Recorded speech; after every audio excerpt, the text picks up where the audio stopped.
Bakit kaya? May mga Pilipinong taong wasak na ang buhay.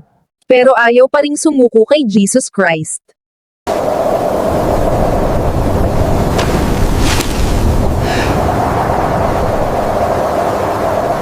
Pagod na sila. Durog na.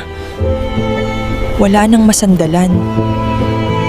Pero mas natakot silang magbago kaysa manatili sa sakit na nakasanaran na. Minsan, hindi si Jesus ang tinatanggihan nila, kundi ang ideya ng pagsuko ng kontrol. Mas pinipili nilang hawakan ang sirang buhay kaysa ipagkatiwala ito sa isang Diyos na hindi pa nila lubos na kilala.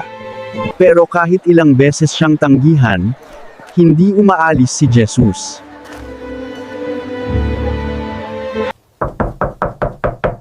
Ako'y nakatayo sa pintuan at tumutuktok kung ang sinoman ay duminig ng aking tinig.